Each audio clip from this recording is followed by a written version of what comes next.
Friends வணக்கம், எல்லோரும் எப்படி இருக்கீங்க? இன்றைக்கி நம்ம செஷன் 11 பார்க்குறோம் ஃப்ரெண்ட்ஸ். இந்த செஷன் 11ல் நம்ம என்னென்ன பார்க்குறோம் ஃப்ரெண்ட்ஸ்? நம்ம டென்சஸ் ஆல்ரெடி நம்ம போன செஷனில் இன் டீட்டெயிலாக தமிழில் பார்த்துட்டோம். ஸோ அதிலிருந்து ஒரு போர்ஷன் இன்றைக்கி சிம்பிள் டென்சஸ் பார்க்க போகிறோம். ஸோ சிம்பிள் டென்சஸில் என்னென்ன வரும்னா simple present, simple past, simple future, இது 3 வரும். இதை இன் டீட்டெயிலாக ஒரு ஈஸியான மெத்தடில் உங்களுக்கு எளிதாக புரிஞ்சு கொள்ளக்கூடிய மெத்தடில் நான் இங்கே எக்ஸ்பிளைன் பண்ணுறேன். அதே மாதிரி ரெகுலர் வெப்ஸ் ஆல்ரெடி நம்ம 4 அல்ஃபபெட் வரையும் முடிச்சிருக்கோம். இன்றைக்கி அடுத்த 2 அல்ஃபபெட்டை இங்கே உங்களுக்கு நான் டிஸ்பிளே கொடுக்குறேன். அதுவும் இன் டீட்டெயிலாக தமிழில் டிரான்ஸ்லேஷனோட ப்ளஸ் இங்கிலீஷில் நான் தெளிவாக கொடுக்குறேன். ஸோ அதனால் இந்த வீடியோவை ஸ்கிப் பண்ணாமல் ஒவ்வொரு போர்ஷனையும் பாருங்கள். இந்த வீடியோவோட எண்டில் ஸ்போக்கன் இங்கிலீஷ் இம்ப்ரூவ் பண்ணுறதுக்கு உங்களுக்கு ட்ரிக்ஸ் அண்ட் டிப்ஸை தெளிவாக ஒரு 2 ட்ரிக்ஸ் அண்ட் டிப்ஸ் இன்றைக்கி உங்களுக்கு சுட சுட காத்துட்ருக்கு. ஸோ ஃபாலோ பண்ணுங்கள், வீடியோவை ஸ்கிப் பண்ணாமல் கடைசி வரையும் பாருங்கள். Let us have a prayer.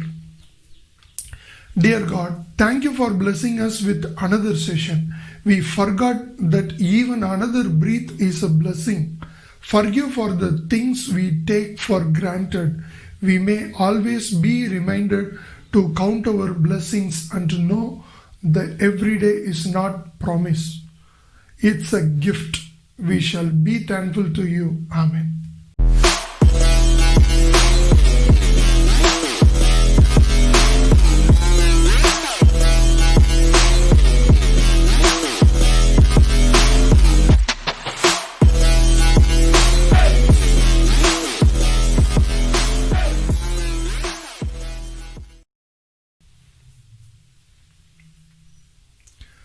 Friends, இன்றைக்கி தான் நம்மளோட சேனலுக்கு ஃபஸ்ட்டாக வரவங்க சப்ஸ்கிரைப் பண்ணிக்கோங்க.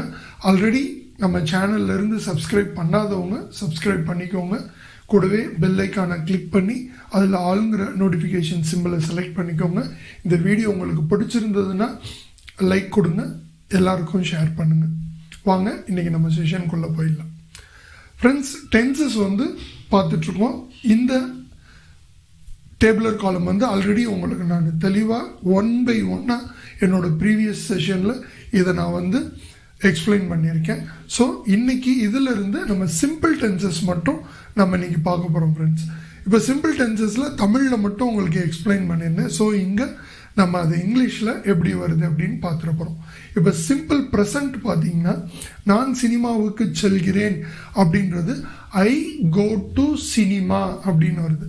ஸோ இதில் என்னன்னு பார்த்தீங்கன்னா, இந்த கோ தான் இங்கே விஷயமே, வெர்பு. அதுதான் இந்த சென்டென்ஸ் என்ன டென்ஸில் இருக்குன்றதை தீர்மானிக்கிறதே இந்த வெர்பு தான். ஸோ அதனால தான் வெர்பு ரொம்ப இம்பார்ட்டண்ட் அப்படின்னு நான் ஒவ்வொரு செஷனில் நான் திரும்ப திரும்ப திரும்ப சொல்லிக்கிட்டு இருந்தது. இதுதான் ரீசனு. இங்கே பார்த்தீங்கன்னா கோ அப்படின்றது ப்ரெசன்ட். ஸோ ஒரு ப்ரெசன்ட் வெர்பை மட்டும் வச்சு இதை ஃபார்ம் பண்ணியிருக்கோம். ஐ கோ டு சினிமா அப்படின்னா நான் சினிமாவுக்கு செல்கிறேன் அப்படின்றது. ஸோ அதோட பாஸ்ட், அதே கோவோட வெர்பு பாஸ்ட் டென்ஸ் என்னன்னா வெண்ட். இந்த வெண்ட்ன்றதான் அந்த கோவோட பாஸ்ட் டென்ஸ். ஸோ நான் சினிமாவுக்கு சென்றேன் அப்படின்றது இங்கே எப்படி வருதுன்னா, ஒரு வெர்போட பாஸ்ட் டென்ஸை போட்டு பேசுகிறப்ப ஐ வென்ட் டு சினிமா அப்படின்னு சொல்கிறப்ப நான் சினிமாவுக்கு சென்றேன் அப்படின்னு அர்த்தமாயிடுது. ஸோ ஃபியூச்சர் டென்ஸில் எப்படி வரும்? I will go to cinema. வில்லோட ப்ரெசன்ட் அகெயின் அந்த ப்ரெசன்ட் டென்ஸை போட்டு அந்த வெர்போட ப்ரெசன்ட் டென்ஸ் போட்டு பேசுகிறப்ப நான் சினிமாவுக்கு செல்வேன் அப்படின்னு வந்துடும். I will go to cinema அல்லது I shall go to cinema அப்படின்னு சொல்லலாம். ஐ ஷால் கோ டு சினிமான்றது ரொம்பவே கரெக்டாக இருக்கும். அதனால் வில் ப்ளஸ் வெர்போட ப்ரெசன்டென்ஸ் அல்லது ஷெல் ப்ளஸ் வெர்போட ப்ரெசன்டென்ஸை போட்டு பேசுகிறப்ப நமக்கு சிம்பிள் ஃபியூச்சர் டென்ஸ் ஃபார்ம் ஆகிடுது. ஓகேங்களா? இப்போ இந்த சிம்பிள் டென்ஸை இன்னும் நான் உங்களுக்கு ப்ரீஃபாக இங்கே நான் எக்ஸ்பிளைன் பண்ணுற மாதிரி. ஸோ சிம்பிள் டென்சஸ் அப்படின்றது என்ன? The simple tenses describe actions stating whether the actions are completed or ongoing or going to happen. அதாவது ஒரு செயல் முடிஞ்சிருச்சா, நடந்துட்டுருக்கா, இல்லை இனிமேல் தான் நடக்க போகுதா அப்படின்றத ஒரு சிம்பிளான ஃபார்மில் எக்ஸ்பிளைன் பண்ணுறது தான் இந்த சிம்பிள் டென்சஸ். ஸோ அது என்னன்றதை இங்கே பார்த்துருவோம். சிம்பிள் டென்சஸில் சிம்பிள் ப்ரெசன்ட் நான் ஆல்ரெடி சொன்ன மாதிரி simple present, simple past, simple future வருது. இங்கே வந்து நம்ம சிம்பிள் ப்ரெசன்ட் பார்த்துடலாம். இந்த simple present tense is a complex tense. அதாவது சிம்பிள் ப்ரெசன்ட் எதை குறிக்குதுன்னா இப்போ ஒரு செயல் நடக்கிறது குறிக்குது. இதில் என்னன்னா ஒரு கலவையாக இந்த ஒரு டென்ஸை மட்டும் கொஞ்சம் கலவையாக நம்ம யூஸ் பண்ணுவோம். அதைத்தான் நான் இங்கே சொல்லியிருக்கேன். ஏன், எப்படி, நம்ம எங்கெங்கெல்லாம் யூஸ் பண்ணுறோம்? ஒய், பிகாஸ் 3 ஸ்டேட்டில் நம்ம இது யூஸ் பண்ணுறோம். அதில் ஒன்று வந்து to describe facts and habits, அதாவது ஒருத்தரோட பழக்க வழக்கத்தை சொல்கிறதுக்கு இந்த சிம்பிள் ப்ரெசன்ட்டில் தான் சொல்கிறோம். அதை எப்படி சொல்கிறோம் பாருங்கள். I love to eat biryani, அதாவது எனக்கு பிரியாணி சாப்பிடுகிறது பிடிக்கும் அப்படின்னு சொல்கிறோம். ஸோ இந்த பிரியாணி சாப்பிடுகிறது பிடிக்கும்ன்றது என்ன, பாஸ்ட் டென்ஸ்லையும் பொருந்தும், இப்போ நடக்கிறதுலையும் பொருந்தும், இனிமேலும் அவருக்கு பிடிக்கும். ஸோ அவரோட ஹேபிட் இது வந்து எந்த காலத்துக்கும் பொருந்தும். அடுத்து பாருங்க, I play cricket on every Sunday, அதாவது ஒவ்வொரு ஞாயிற்றுக்கிழமைகளிலும் நான் கிரிக்கெட் ஆடுகிறேன். அது போன வாரமும் விளையாண்டுருப்பாரு, இந்த வாரமும் விளையாண்டுருக்காரு, அடுத்த வாரமும் விளையாட போறாரு. ஸோ இந்த 3 காலத்துக்கும் சேர்த்து அவரோட ஒரு ஹேபிட் அல்லது பழக்கம் அல்லது வழக்கம் சிம்பிள் டென்ஸில் தான் அதை நம்ம யூஸ் பண்ணுறோம். அடுத்து பாருங்க, reason number 2 to describe scheduled, அதாவது ஒரு ஷெட்யூல்டில் நடக்கிற ஒரு ஆக்ஷனை சொல்கிறதுக்கு இதை யூஸ் பண்ணுறோம். இப்போ பாருங்கள், the bus comes at 8 o'clock every day, அதாவது ஒவ்வொரு நாளும் அந்த பஸ் வந்து 8 மணிக்கு வருகிறது. ஸோ இதுவும் பாருங்க, நேற்றும் நடந்திருக்கும், இன்னைக்கும் நடந்திருக்கும், இனிமேலும் நடக்கும். அதே மாதிரி பாருங்க, த சன் ரைசஸ் அட் 5:40 டுமாரோ, நாளைக்கு சூரியன் 5:40 உதிக்கிறது. சொல்லுவோமா, நம்ம பழக்கத்தில் கூட சொல்லுவோம். நாளைக்கு 5:40 பிரதமர் ஏர்போர்ட்டுக்கு வருகிறார் அப்படின்னு தான் நம்ம சொல்லுவோம். ஸோ ஒரு ஷெட்யூல்டாக ஒரு ஆக்ஷனை குறிக்கிறதுக்கு இது சிம்பிள் ப்ரெசன்ட் யூஸ் ஆகுது. ஓகே, அடுத்த reason number 3 to tell story. காக்கா வருது, காக்கா வந்து அந்த பாட்டி கிட்ட வடை கேட்கறது அப்படின்னு சொல்லுவோம். இது ஏன் அப்படின்னா, நம்ம வழக்கமாக நம்ம தமிழில் சொல்லும் போது கூட ஒரு கதையை நம்ம சொல்கிறது, அதாவது எப்போவோ நடந்தது, ஆனால் இப்போ நம்ம உட்காந்து சொல்கிறப்ப எல்லாமே பார்த்தீங்கன்னா நிகழ்காலத்தில் நடக்கிற மாதிரி பேசுவோம். அது ஏன் அப்படின்னா, ஆடியன்ஸ் நம்மளை சுற்றி அந்த கதையை கேட்குற ஆடியன்ஸை நம்ம பக்கமாக அந்த கதைக்குள்ளே இழுத்து கொண்டு போகிறதுக்கு இந்த சிம்பிள் ப்ரெசண்ட்டில் சொல்கிறப்ப தான் கரெக்டாக இருக்கும். இந்த 3 இடத்துக்கும் நம்ம வந்து இந்த சிம்பிள் ப்ரெசண்ட்டை வந்து யூஸ் பண்ணுறோம். ஒருத்தரோட பழக்க வழக்கத்தை சொல்கிறதுக்கு, ஒரு ஷெட்யூல்டான காரியத்தை சொல்கிறதுக்கு, ஒரு கதையை வந்து நம்ம தத்ரூபமாக சொல்கிறதுக்கு இந்த சிம்பிள் ப்ரெசண்ட் யூஸ் பண்ணுறோம். ஓகே ஃப்ரெண்ட்ஸ், அடுத்து இதே சிம்பிள் ப்ரெசண்ட்டில் நம்ம முக்கியமாக நோட் பண்ணிக்க வேண்டிய ஒரு விஷயம், அது பாருங்கள். நான் பள்ளிக்கு செல்கிறேன், ஐ கோ டு ஸ்கூல் அப்படின்னு சொல்கிறோம். ஓகே, இங்கே ஹீ கோஸ் டு ஸ்கூல்னு வருது பாருங்க, அதே கோ தான், ஆனால் இங்கே வந்து இஎஸ் போட்டு சொல்லியிருக்காங்க பாருங்க. கோவுக்கு வந்து இஎஸ் போட்டு கோஸ்ன்னு சொல்கிறாங்க பாருங்க. ஏன், இது வந்து இங்கிலீஷோட ரூல். அதாவது ப்ரொனவுனோட 3rd person சிங்குலர், அதாவது ஹீ, ஷீ, இட், இது 3மே பார்த்தீங்கன்னா ப்ரொனவுனில் 3rd person சிங்குலர். இந்த ப்ரொனவுன் வந்து என்னோட ப்ரீவியஸ் வீடியோவில் டீட்டெயிலாக எடுத்திருக்கேன் ஃப்ரெண்ட்ஸ். அதோட லிங்க்கு கீழே டிஸ்கிரிப்ஷன் பாக்ஸில் இருக்குது, அதை நீங்கள் ரெஃபர் பண்ணிங்கன்னா புரியும். இந்த ஹீ, ஷீ, இட் 3மே வந்து பார்த்தீங்கன்னா 3rd person சிங்குலரில் வருது. 3rd person சிங்குலருக்கு பக்கத்தில் வெர்போட எஸ், இஎஸ் அல்லது ஐஇஎஸ் போட்டு நம்ம பேசணும். ஸோ இது வந்து ரூல். ஸோ இதை வந்து இங்கே நோட் பண்ணி வச்சுக்கோங்க. இது ப்ரெசண்ட்டில் பேசுகிறப்போ மட்டும்தாங்க இந்த பிரச்சனை, மற்ற வேறு எந்த டென்ஸுக்கும் கிடையாது. ஸோ இதை வந்து நீங்கள் நோட் பண்ணி வச்சுக்கோங்க. ஸோ அடுத்து பாருங்கள், சிம்பிள் பாஸ்ட். சிம்பிள் பாஸ்ட் எங்கே வருது அப்படின்னா, ஒரு செயல் நடந்து முடிஞ்சதை சொல்கிறப்ப சிம்பிள் பாஸ்ட் வந்து நம்ம யூஸ் பண்ணுறோம். The simple past tense describes a completed activity that happened in the past.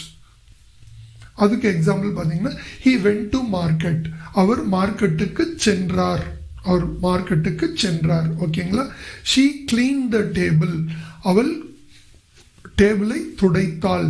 முடிஞ்சது, சரிங்களா. இவ்வளோதான். சிம்பிள் பாஸ்டில் எந்த குழப்பமும் இல்லை, இவ்வளோதான். ஸோ என்னென்னா, அந்த பாஸ்ட் டென்ஸ் வெர்போட பாஸ்ட் டென்ஸ் போட்டு இங்கே நம்ம பேசுகிறோம். கிளீன்டு அப்படின்றது வெர்போட past tense. Went அப்படின்றது வெர்போட past tense. Past tense எங்க போட்டு நம்ம பேசுறோம் அவ்வளவுதான். Simple past. சிம்பிள் ஃபியூச்சர் அடுத்து. சிம்பிள் ஃபியூச்சர் எங்க வருதுன்னா it is used for an action that will occur in the future. அதாவது எதிர்காலத்தில் நடக்க போற ஒரு விஷயத்த வேலையை ஒரு செயலை சொல்றதுக்கு இந்த சிம்பிள் ஃபியூச்சர் வந்து யூஸ் ஆகுது. அது ஒரு சிம்பிளான ஃபார்ம்ல நாளைக்கு வருவார்ப்பா, நாளைக்கு செய்வார்ப்பா அப்படின்றத சொல்றதுக்கு இது யூஸ் ஆகுது. He will go to market, அதாவது நான் ஆல்ரெடி சொன்ன மாதிரி வில் பிளஸ் ப்ரெசன்ட் டென்ஸ் போட்டு பேசணும். ஓகேங்களா? அதே மாதிரி I shall clean the table, நான் டேபிளை துடைப்பேன். ஐ ஷால் பிளஸ் ப்ரெசன்ட் போட்டு பேசலாம். ஓகேங்களா? இவ்வளோதான் இந்த சிம்பிள் டென்ஸில் இவ்வளோதான் விஷயம். இதை வந்து நீங்கள் தரவாக ஸ்க்ரீன்ஷாட் எடுத்து உங்களோட நோட்டுக்கு ட்ரான்ஸ்ஃபர் பண்ணி ஒர்க் அவுட் பண்ணி பார்த்துக்கோங்க. ஓகேவா ஃப்ரெண்ட்ஸ்? அடுத்து ரெகுலர் வெப்ஸ். நான் ஆல்ரெடி சொன்ன மாதிரி ரெகுலர் வெப்ஸோட 4 அல்ஃபபெட்ஸ் நான் முடிச்சுட்டேன். இன்னைக்கு நம்ம 5, 6 2 அல்ஃபபெட் வந்து இன்னைக்கு டீட்டெயிலாக பார்க்க போகிறோம். வாங்க, இதுதான் ஃப்ரெண்ட்ஸ். ஸ்க்ரீன்ஷாட் எடுத்து நோட்டுக்கு ட்ரான்ஸ்ஃபர் பண்ணிக்கோங்க. ரொம்ப முக்கியம் ஃப்ரெண்ட்ஸ், அடிக்கடி நான் சொல்கிற மாதிரி வெர்பு வந்து நீங்கள் கரைச்சி குடிக்கணும். குடிச்சிட்டிங்கன்னா நீங்கள் அடுத்து இங்கிலீஷ் பேசுகிறதுக்கு உங்களுக்கு எந்த தடுமாற்றமே இருக்காது, ரொம்ப ஈஸியாக இருக்கும்.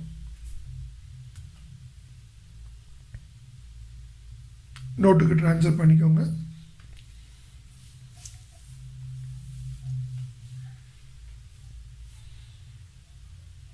ஓகே ஃப்ரெண்ட்ஸ், அடுத்து நம்ம என்ன பார்க்க போகிறோம்? Tricks and tips of the session பார்க்க போகிறோம். ஓகேங்களா? Read aloud. என்னங்க ரீட் அலவுட்? அதாவது சத்தமாக படிங்க. இங்கே பாருங்கள், அந்த பாப்பா பாருங்கள் எவ்வளோ சத்தமாக வாயை திறந்து சத்தமாக படிக்குது. சத்தமாக படிக்கிறதுனால நாட் ஓன்லி இங்கிலீஷ், தமிழ், வேற எந்த லாங்குவேஜ்னாலும் ஒரு சத்தமாக படிக்கிறப்ப நமக்கு வந்து அந்த உச்சரிப்பு நல்லா வரும். இப்போ வாட்ஸ் யுவர் நேம், இதில் வாட் எங்கே வருது, இஸ் எங்கே வருது, யூ எங்கே வருது, நேம் எங்கே வருது, வாட்டும் நேமும் தான் கேட்குது. அது பாருங்க எவ்வளோ ஃபாஸ்ட்டாக சொல்லும். வாட்ஸ் யுவர் நேம் அப்படின்னு சொல்கிறப்ப தான் அந்த இங்கிலீஷ் நம்ம பேசும்போது அழகாக இருக்கும். ட்ரிக் நம்பர் 2 பாருங்க. Make sure to listen as well as you speak. அதாவது நீங்கள் பேசுகிறத காட்டிலும் லிசன் பண்ணுறதுக்கு அதிக முக்கியத்துவம் கொடுங்க. ஏன் அப்படி? அப்போ தான் வந்து அந்த லிசன் பண்ணணும். ஒரு நல்ல ஒரு இங்கிலீஷ் ஃப்ளூயண்ட்டாக பேசுகிறவங்களோட அந்த ஸ்பீச்சை வந்து நீங்கள் லிசன் பண்ணுங்க. இப்போ உங்கள் பாஸ் கூடயோ உங்கள் ஃப்ரெண்டு கூடயோ நீங்கள் பேசுகிறப்ப அவர் வந்து உங்களோட பெட்டராக பேசலாம். அப்போ அவர் எப்படி பேசுகிறாரு, அதை எப்படி கையாளுறாரு, எப்படி உச்சரிக்கிறாருன்றத ரொம்ப டீப்பாக கவனிங்க. அடுத்து நம்ம செஷன் 12 என்ன பார்க்க போகிறோம்? டென்சஸ் பார்ட் 3 பார்க்க போகிறோம். அதில் வந்து present perfect, past perfect, future perfect, இதை வந்து இன் டீட்டெயிலாக ரொம்ப ஈஸியாக உங்களுக்கு புரிகிற மாதிரி சொல்லிக் கொடுக்க போகிறேன். அதே மாதிரி ரெகுலர் வெப்ஸ் பார்ட் 4 பார்த்துட்டு போகிறோம். ட்ரிக்ஸ் அண்ட் டிப்ஸும் பார்த்துட்டு போகிறோம். ஓகே ஃப்ரெண்ட்ஸ், நம்மளோட சேனலை சப்ஸ்கிரைப் பண்ணுங்கள். நோட்டிஃபிகேஷன் சிம்பிளை செலக்ட் பண்ணி ஆளுங்கிற ஆப்ஷனை செலக்ட் பண்ணிக்கோங்க. இந்த வீடியோ உங்களுக்கு பிடிச்சிருக்கும் நான் ரொம்ப பிலீவ் பண்ணுறேன். இந்த வீடியோவை வந்து லைக் பண்ணுங்கள், ஷேர் பண்ணுங்கள். ஃப்ரெண்ட்ஸ், ப்ரீவியஸ் செஷனோட லிங்க் எல்லாமே டிஸ்கிரிப்ஷன் பாக்ஸில் இருக்குது, அதை ஃபாலோ பண்ணிக்கோங்க. உங்களோட கமெண்ட்டை ரொம்ப எதிர்பார்க்குறேன் ஃப்ரெண்ட்ஸ். எனக்கு இதுவரையும் வந்து கமெண்ட் வந்து அதிகமே வரல. அதனால் உங்களோட கமெண்ட்ஸை வந்து ரொம்ப ரொம்ப ரெஸ்பெக்ட்ஃபுல்லாக நான் எதிர்பார்க்குறேன். ஏன்னா அப்போ தான் நமக்கு வந்து ஒரு ஒன்-டு-ஒன் இன்ட்ராக்ஷன் கிடைக்கும். அதனால் உங்கள் கமெண்ட்ஸை கொடுங்க. அதே மாதிரி எதுவும் டவுட்ஸ் இருந்தால் கூட கமெண்ட் பாக்ஸில் நீங்கள் ரைஸ் பண்ணுங்கள், நான் அதை கிளியர் பண்ணுறேன். ஸோ தேங்க்ஸ் ஃபார் வாட்சிங். This is Prince John signing off. I'll catch you soon. Bye.